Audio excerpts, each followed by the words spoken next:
कहानी की शुरुआत होती है रॉसमोर जेल के अंदर, जहाँ पर दो कैदी एक दूसरे से लड़ने के लिए आमने सामने खड़े थे। जॉन ने पहला मुक्का दिया, लेकिन फिर नेल्सन नाम के उस दूसरे कैदी ने अपना बड़ी अलग सी है। वो 8 साल की उम्र से जेल में आना जाना कर रहा है। शुरुआत उसने तब की जब वो बचपन में लॉटरी वाली कंपनी की वैन ही चुरा के ले गया और फिर उनका वो बड़ा सा चेक लेके सीधा बैंक में घुस गया, ये बोलते हुए कि मेरे अकाउंट में डाल दो। अबे बच्चे, तेरा अकाउंट कहाँ है? पुलिस ने उसे सीधा उठाकर गिरफ्तार कर लिया और सीधा ले गए जज नेल्सन बिडरमैन के सामने। जज ने उसे 7 साल की सजा तो सुनाई ही, साथ ही बेइज्जती भी की। जॉन ये सब कुछ सुन रहा था, बस कुछ बोला नहीं, लेकिन उसकी आंखों में गुस्सा साफ था। जज ने फैसला सुना दिया और यहीं से उसका जेल में आना जाना शुरू हो गया कि मैं तुम्हें मार सकता हूँ, लेकिन आमने सामने खड़े होकर भी उसका निशाना चूक। लेकिन फिर से 6 महीने के अंदर अंदर दोबारा से गाड़ी चुराने के चक्कर में अंदर। इस बार जज ने कहा कि तुझे जब चोरी करनी आती नहीं, क्राइम होता नहीं है तेरे से, तू पकड़ा जाता है तो करता क्यों है? पागल है क्या तू? जॉन को सिर्फ सजा नहीं चुभती थी, जज हर बार उसे ताना जरूर मारता था कि तू बेवकूफ है एक नंबर का। लेकिन इस बार बाहर आकर उसने सोचा कि जज से बदला लेके बाहर जाऊंगा, इसकी गेम बैठाऊंगा मैं। उसने कोर्ट हाउस में फोन किया ताकि वो जज से बात कर सके, लेकिन रिसेप्शनिस्ट ने बताया कि जज बिडरमैन तो अब रहे ही नहीं, मतलब जज रिटायर नहीं हुआ, मर गया था। उसे बहुत गुस्सा आया कि थोड़े दिन पहले मैं ही मार देता इसे। उसने गुस्से में फोन को झटका, फिर बूथ से बाहर निकला और फिर गुस्से में फोन पर गोलियां चला दी। फिर वो एक बार में गया थोड़ा शांत होने के लिए। वहाँ उसकी नजर पड़ी एक अखबार पर। आर्टिकल जज के बेटे नेल्सन बिडरमैन द 4th के बारे में लिखा था। बाप बेटे दोनों का नाम बिल्कुल सेम था। अब उसके दिमाग में आया कि बाप का बदला मैं इसके बेटे से लूंगा। अगली सुबह वो बिडरमैन फाउंडेशन के एक इवेंट में गया जो जज की याद में रखा गया था। जब जज का बेटा नेल्सन स्टेज पे चढ़कर अपने पिता के बारे में बढ़िया बढ़िया बातें बोल रहा था, तो जॉन चुपके से उसकी गाड़ी में घुस गया। उसका अस्थमा वाला पंप खाली कर दिया और उसकी ड्रिंक में थूक दिया। स्पीच खत्म होने के बाद नेल्सन अपनी गाड़ी में बैठा और ऑफिस के लिए निकल पड़ा, जहाँ कुछ जरूरी लोग उसका इंतजार कर रहे थे। उसने जैसे ही अपनी ड्रिंक को पिया तो कुछ अलग सा स्वाद आया। टेस्ट थोड़ा अजीब सा लगा तो वो सोच में पड़ गया कि कुछ मिलाया है क्या इसमें। उधर जॉन भी साथ साथ गाड़ी चला के उसका पीछा कर रहा था। तभी अचानक नेल्सन को अपने अस्थमा पंप की जरूरत महसूस हुई। उसने अपना इनहेलर निकाला जो कि बिल्कुल खाली था, क्योंकि जॉन ने पहले ही वो खाली कर दिया था। पंप को खाली देखकर नेल्सन बहुत डर गया। उसकी सांस फूलने लगी, उसे अस्थमा अटैक पड़ गया। अब वो बहुत बुरी तरह गोली हवा में चला दी। बूढ़े आदमी ने जैसे ही आवाज सुनी तो सोचा कि नेल्सन के पास बंदूक है। उसने जल्दी से पुलिस को बुलाने के लिए अलार्म दबा दिया और उधर बुढ़िया ने लंबी सी बंदूक निकाल ली। वहीं बाहर जॉन खुश था क्योंकि उसका मिशन पूरा हो चुका था। जज का प्यारा सा बेटा अब बंदूक की नोक पर लूटपाट के केस में अंदर जाएगा। अब नेल्सन हिरासत में अपने लॉयर ड्वेन पर चिल्ला रहा था, लेकिन सीसीटीवी में साफ दिख रहा था कि वो दुकान के अंदर उथल पुथल कर रहा था। उसके वकील ने कहा कि देखो, सारे सबूत तुम्हारे खिलाफ हैं, तो अच्छा यही होगा कि तुम अपना गुनाह कबूल कर लो। इसके साथ ही उसे बिडरमैन फाउंडेशन के चेयरमैन के पद से रिजाइन करना पड़ेगा। उसका वकील ड्वेन इस वक्त फोन को स्पीकर पे लगा के बोर्ड के सारे लोगों के सामने बात कर रहा था। सबका यही मानना था कि नेल्सन को पद से हटा देना ही सही रहेगा। खैर, जब ड्वेन को जज के सामने ले जाया गया तो उसने उससे बातचीत करने की कोशिश की। उसने कहा कि देखिए, मैं आपके बहुत काम आ सकता हूँ। आप मेरे पापा को तो जानती होंगी, बहुत पैसा है हमारे पास, आपको जितना भी चाहिए। लेकिन जज एवा को ये सब बिल्कुल पसंद नहीं आया। उन्होंने कहा कि बैठ जाओ और सबकी तरह इंतजार करो, जब तुम्हारी बारी आएगी तब बात करेंगे। जल्द ही मुकदमा शुरू हुआ और जूरी में एकदम अजीबोगरीब से लोग बैठे थे। जैसे ही उन्होंने सीसीटीवी की फुटेज देखी तो मन बना लिया कि हाँ, ये आदमी लुटेरा है। नेल्सन का वकील ड्वेन भी एक नंबर का फिसड्डी आदमी है। उसने बहुत ही बेकार डिफेंस करते हुए जूरी को एक कहानी सुनाई कि देखो, जुरासिक पार्क देख के हमें लगता है डायनासोर असली हैं, लेकिन असली तो नहीं है ना, ऐसे पे कुछ भी होता है, ये अच्छा आदमी है, छोड़ दो इसे। लेकिन इस सब के बाद भी जूरी में बैठे सभी लोगों को नेल्सन ही अपराधी लगा, जिसके बाद जज एवा ने उसे 5 साल की सजा सुनाई। और इस पल में जॉन ने पहली बार नेल्सन को उसी रास्ते पर चलते हुए देखा जिस पर उसके पिता ने जॉन को बार बार चलवाया था। बाद में वो अपने दोस्तों के साथ बैठा धुआं उड़ा रहा था, लेकिन उसका मन अभी भी शांत नहीं हुआ था। तभी 2 आदमियों ने उनके घर का दरवाजा खटखटाया। वो उनसे ड्रग्स खरीदने के लिए आए थे। वो समझ चुका था कि ये पुलिस वाले हैं, लेकिन फिर भी उन्हें अंदर बुलाया और ड्रग्स बेच दिए। जैसे ही वो चले गए, जॉन ने अपने दोस्तों से कहा कि अगर जेल नहीं जाना तो भाग जाए यहाँ से, क्योंकि उसे पता था कि अब क्या होने वाला है। वो वापस जेल जाने वाला है और इस बार वो ये सब कुछ जान के कर रहा था। पहली सुनवाई में वो किसी ड्रामा में नहीं पड़ा। जब उसे जज के सामने भेजा गया तो उसने चुपचाप अपना गुनाह मान लिया और सजा काटने के लिए रशमोर जेल की मांग की, क्योंकि उसी में तो नेल्सन जाने वाला है। जज ने उसकी बात मानकर उसे उसी जेल में भेज दिया। अब नेल्सन और जॉन एक ही बस में जेल में भेजे गए। रास्ते में माहौल काफी अजीब था, लेकिन जॉन ने प्यार से पेश आते हुए नेल्सन से उसका नाम पूछा और कहा कि उम्मीद है वो दोनों जेल में साथ रहेंगे। उसने वादा किया कि मेरे साथ रहोगे तो बचे रहोगे। जेल में पहुंचने पर नए कैदी वार्डन से पहली बार मिलने के लिए लाइन में लग गए, लेकिन वार्डन की बातें सुनकर उन सब के चेहरे उतर गए। वार्डन ने कहा कि अगर लड़ाई नहीं करनी तो किसी से बात ही मत करना, और अगर लड़ाई हो गई तो किसी की शिकायत मत करना।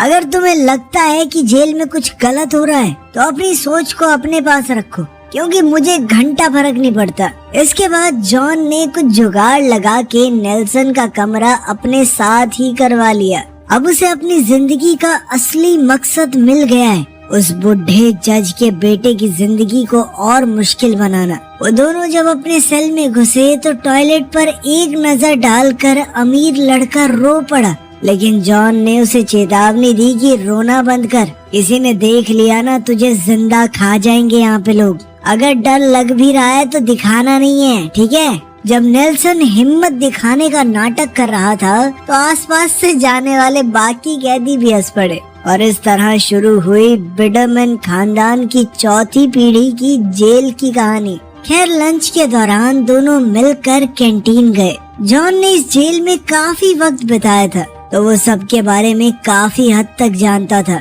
उसने इशारा करते हुए नेल्सन को बताया कि वो लेनर्ड है, जो व्हाइट किंगडम गैंग का लीडर है। ये बहुत अच्छे लोग हैं, किसी को कुछ नहीं कहते। जॉन जानबूझकर नेल्सन को फंसाने की कोशिश कर रहा था। खैर, दोनों खाना खाते हुए बात कर ही रहे थे कि तभी लेनर्ड किसी दूसरे कैदी पर चढ़ गया और उसे सीधा उनकी टेबल पर पटक कर चाकू से मार डाला। जॉन तो चुपके से साइड हो लिया, लेकिन नेल्सन वहीं जम गया। जल्दी ही गार्ड्स भागते हुए आए और उन्होंने नेल्सन से पूछा कि आखिर इस आदमी को किसने मारा। बस फिर क्या था, नेल्सन बेचारा लेनर्ड के दुश्मनों में शामिल हो गया। वापस सेल में आकर जॉन ने उसे डांटा कि तूने अपना मुंह क्यों खोला बेकार में। इस पर नेल्सन ने कहा, तूने ही तो बोला था।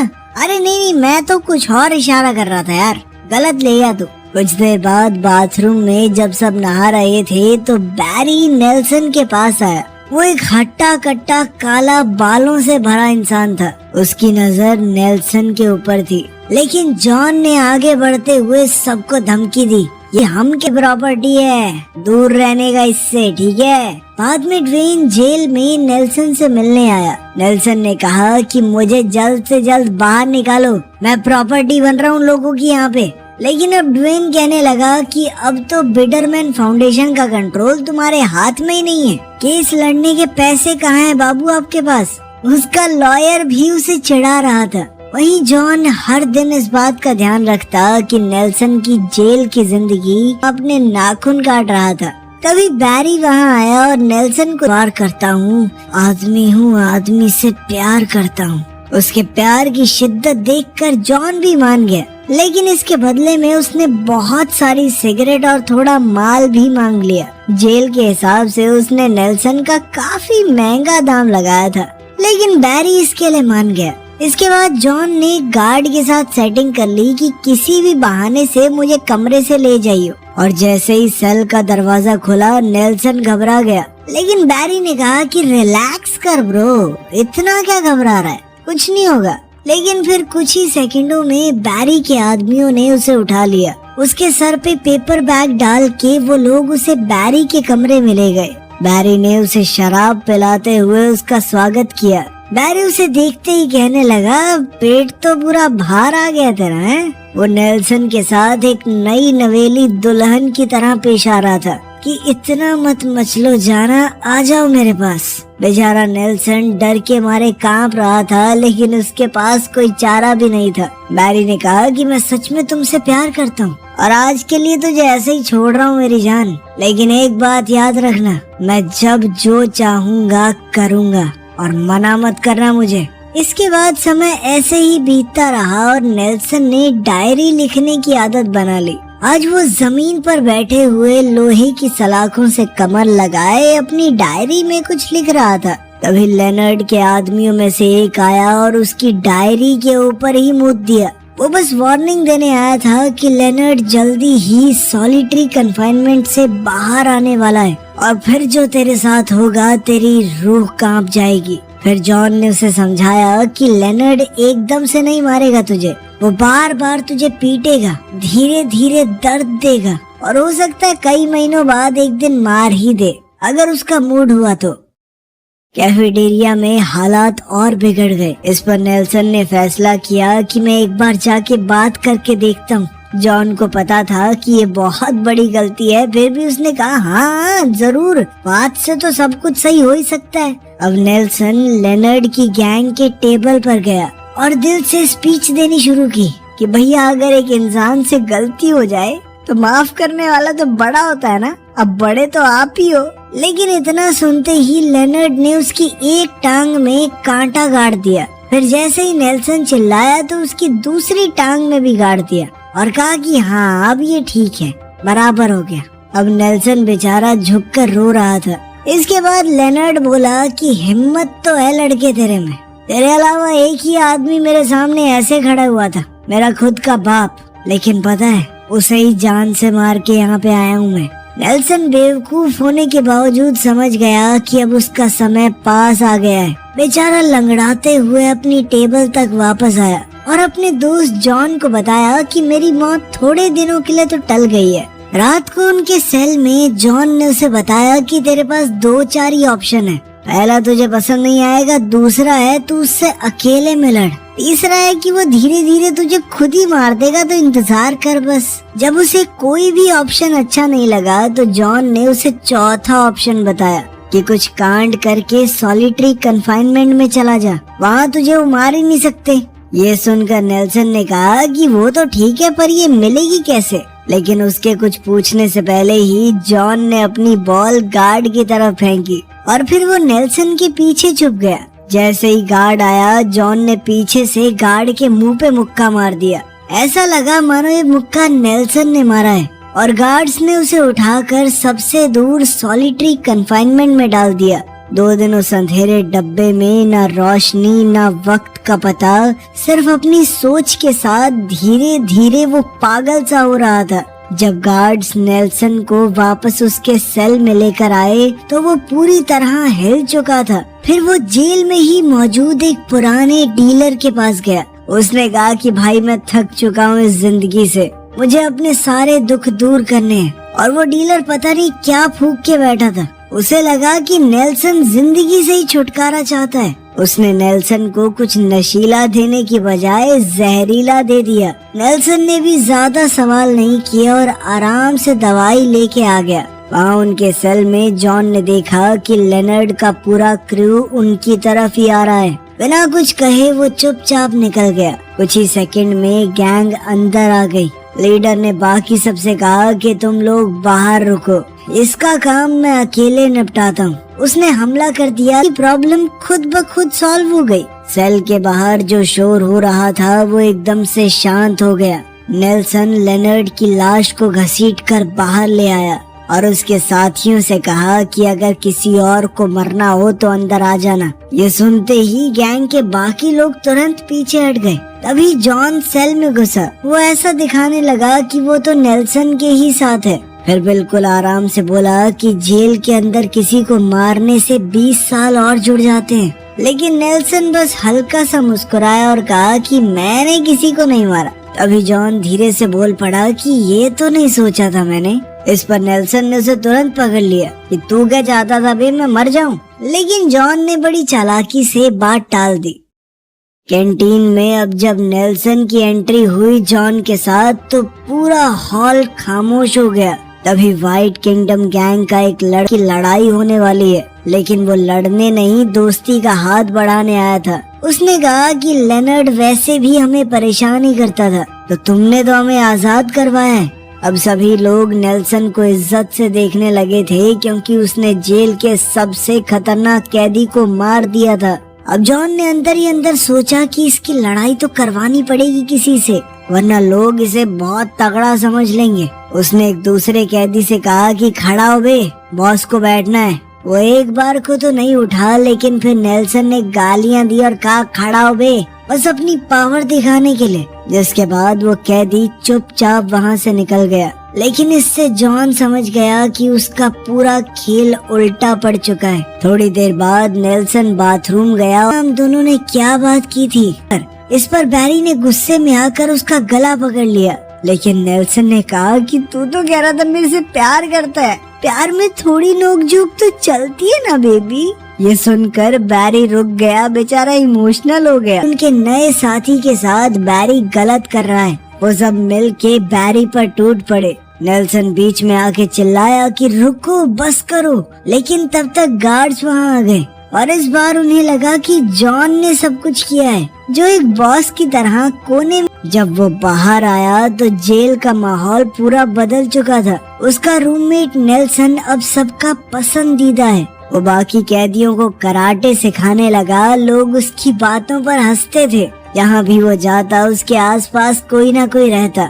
और तो और वो जेल के थिएटर ग्रुप का लीडर बन गया। अब नेल्सन जॉन के पास गया और उसका शुक्रिया अदा किया। कहा कि भाई अगर तू ना होता ना तो मैं ये सब झेल नहीं पाता, तूने मुझे जीना सिखाया है। ये सब देखकर जॉन का दिमाग ही हिल गया। उसने फ्रस्ट्रेट होके पूरे सेल में तोड़ फोड़ मचा दी। उसने अपनी आजादी जानबूझकर खोई थी ताकि वो जज के बेटे को जेल में परेशान कर सके, ना कि उसे जेल के मजे लेते हुए देख सके। इसी बीच बैरी और नेल्सन अब सच में काफी करीब आ गए थे, मतलब बहुत करीब। एक दिन नेल्सन सेल में अकेला था और वहाँ जॉन आया। वो एक लंबा चौड़ा भाषण देने लगा कि मुझे बहुत गर्व है भाई तेरे ऊपर, तू कहाँ से कहाँ पहुँच गया। कल तेरी सुनवाई है, मुझे उम्मीद है कि तुझे छोड़ दिया जाएगा। उसके हाथ में एक कैन था जो उसने नेल्सन को देते हुए कहा कि ये हमारे बिछड़ने का तोहफा है। लेकिन कैन पहले से खुला हुआ था। इस बात से नेल्सन को थोड़ा शक हुआ, लेकिन जॉन ने तुरंत कहा कि मेरे ऊपर शक कर रहा तू, मेरे ऊपर गंदे।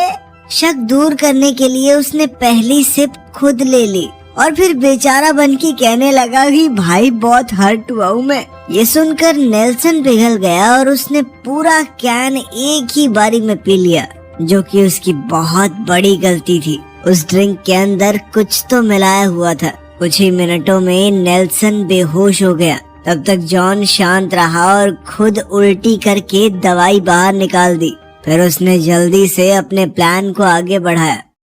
अगली सुबह नेल्सन को कोर्ट ले जाया गया उसकी सुनवाई के लिए। उसने जजेस के सामने कहा कि जेल ने मुझे बदल दिया है, मैं एक नया इंसान बन गया हूँ। लेकिन उसके माथे पर व्हाइट पावर लिखा हुआ था और गले के ऊपर नाजियों के निशान। ये सब देखकर जजों ने उसकी समय से पहले रिहाई को खारिज कर दिया और साथ ही लिखा कि उसे पूरा समय होने के बाद ही जेल से निकाला जाए। जल्द ही नेल्सन ने भी अपने गले और माथे पर बनी हुई चीजें देखी और वो समझ गया कि ये सब किसने किया है। सेल में वापस आते ही वो जॉन पर झपटा। दोनों के बीच जबरदस्त हाथापाई हुई। दोनों तरफ से मुक्के बरसने लगे, लेकिन आखिर में जॉन ने पुराना खिलाड़ी होने का फायदा उठाया और वो जीतने लगा।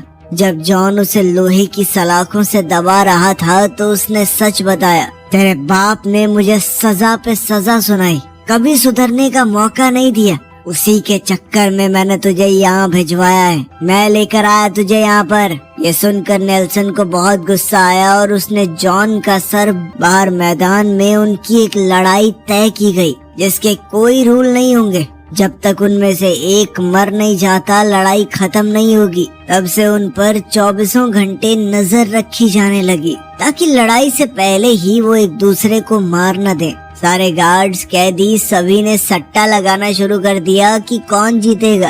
पैसे दांव पर लग चुके थे। वार्डन ने भी इस पर पैसा लगाया था। फिर एक दिन विजिटिंग आवर्स के दौरान नेल्सन से मिलने के लिए कोई आया। वो था बैरी। अब वो जेल से छूट चुका था, लेकिन अपने प्यार नेल्सन के बिना जिंदगी नहीं गुजार पा रहा। वो कहने लगा कि सोच रहा हूँ कोई क्राइम करके वापस आ जाऊँ, लेकिन नेल्सन ने कहा कि ऐसा कुछ मत करना, इस दुनिया में तुम ही मेरा परिवार हो। इस पर बैरी ने कहा कि मैं तेरे लिए कुछ भी करने को तैयार हूँ, एक बार बता बस। तभी अचानक से नेल्सन के दिमाग में एक आइडिया आया। शहर के दूसरे हिस्से में ड्वेन अपने ऑफिस में गोल्फ खेल रहा था। जैसे ही उसका फोन बजा तो नेल्सन ने कहा कि मुझे यहाँ से निकाल जल्दी। ड्वेन ने याद दिलाया कि अब तू चेयरमैन थोड़ी है, तेरे पास पैसे नहीं है, तू मेरी फीस कैसे भरेगा। इस पर नेल्सन ने कहा कि मैं हेड नहीं बन सकता, लेकिन मेरा बेटा तो मेरी जगह ले सकता है ना। मैंने किसी को गोद ले लिया है, वो तेरे ऑफिस में आता होगा। तभी बैरी ऑफिस में घुस आया। 150 किलो का बेटा था उसका। उसने ड्वेन से कहा कि निकल यहाँ से, क्योंकि अब चेयरमैन की कुर्सी मेरी है। जल्द ही दोनों कैदियों के बीच लड़ाई छिड़ गई। यहीं से कहानी की शुरुआत हुई थी। जॉन नेल्सन के ऊपर चढ़ गया और फिर अपनी शर्ट का एक हिस्सा जो उसने इंडस्ट्रियल क्लीनर में भिगोया हुआ था, नेल्सन के चेहरे पर मल दिया। ये काफी था नेल्सन का बैलेंस बिगाड़ने के लिए और जॉन ने उसे जोर से लात मारी। फिर दोनों ने एकदम से सिरिंज निकाल ली ताकि एक दूसरे को जहर चुभा के मार सके। अचानक नेल्सन का मूड बदल गया। उसने कहा कि बंद करते हैं सब, लगा दिया। लेकिन जॉन ने भी मरने से पहले अपना इंजेक्शन नेल्सन को लगा दिया था। दोनों एक साथ गिर पड़े मानो मर गए हों। जल्द ही वहाँ पर मेडिकल टीम आई और दोनों को मरा हुआ घोषित कर दिया। जल्द ही दोनों को दफना दिया गया और अब बिडरमैन फाउंडेशन की ताकत पूरी नेल्सन के इकलौते बेटे बैरी को दे दी गई। लेकिन सभी लोगों के जाने के बाद पहले ही डीलर से दवाई ले ली थी, जो किसी भी आदमी को 3 दिन तक बेहोश रख सकती थी। वही उन्होंने एक दूसरे को इंजेक्ट की थी। मेडिकल स्टाफ को बहुत सारे पैसे देकर बैरी ने पहले ही खरीद लिया था। दूसरी कब्र के पास खड़े होकर नेल्सन ने सोचा कि इसे तो यहीं पे मरने के लिए छोड़ देते हैं, लेकिन फिर बैरी इमोशनल हो गया और उन्होंने जॉन को निकाल ही लिया। थोड़ी बहस हुई, फिर दोनों ने हाथ मिलाया और पुरानी दुश्मनी को वहीं दफना दिया। 1 साल बाद हमने देखा कि ये सभी लोग अपनी बढ़िया जिंदगी जी रहे थे। वीडियो पसंद आई तो लाइक कर देना, चैनल को सब्सक्राइब कर लेना। मिलते हैं अगली वीडियो में।